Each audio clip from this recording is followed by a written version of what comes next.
வருகிறேன். நான் உங்களுக்கு ஒரு குட்டி கதை சொல்ல வந்துள்ளேன். ஒரு சிறிய கிராமமா. அந்த கிராமத்துல ஒரு தாத்தா அவருடைய வயக்காட்டுல சோளம் போட்டு வச்சிருந்தாராம். எங்க பார்த்தாலும் பசுமையா இருந்துச்சான். பார்க்கவே ரொம்ப அழகா இருந்துச்சான். அந்த வயக்காட்டுல ஒரு சோளக்காட்டு பொம்மை இருந்துச்சான்.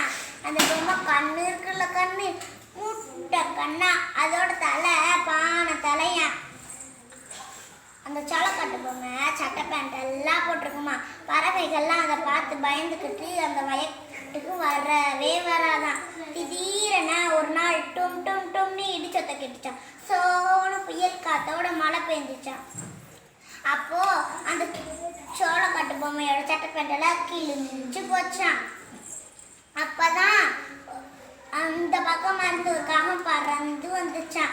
ஐயோ பாவம், சட்டை பேண்ட் எல்லாம் கிழிஞ்சு போயிருக்கு அப்படி சொல்லிட்டு வேகமா காக்கா கத்திக்கிட்டே போய் ஒரு சட்டையும் பேண்ட்டும் எடுத்துட்டு வந்து கொடுத்துச்சான். இந்தா, இது உனக்கு தான், போட்டுக்கோ அப்படி சொல்லி கொடுத்துச்சான். ஆனா அது அசையவே இல்லையா. அந்த காகம் நினைச்சுச்சான், ஓ இது பொம்மையா, நான் தான் ஏமாந்து விட்டேன் அப்படி சொல்லிட்டு ஜாலியா காக்கா பறந்துக்கிட்டே சோளத்தை எல்லாம் சாப்பிட்டுருச்சான். சத்தம் கேட்டு தாத்தா குடிசையை விட்டு வெளியே வந்தாராம். நிறைய காகங்கள் சோளத்தை எல்லாம் சாப்பிட்டு இருந்துச்சான். தாத்தா தன் தவற்றை உணர்ந்து பானை நிறைய தண்ணியும் தட்டு நிறைய தானியங்களும் எடுத்து வச்சாரு. அன்னிலிருந்து அந்த காகங்கள் தானியங்களை சாப்பிட்டு தண்ணீரை குடிச்சிட்டு சந்தோஷமா பறந்து போகுமா. எப்பவுமே அவருடைய வயக்காடு பசுமையா இருக்குமா. பசுமை நம்ம பாரம்பரியமாக இருக்கிற பசுமையை பாதுகாப்போம், பாதுகாத்திடுவோம், வளர்த்திடுவோம். நன்றி.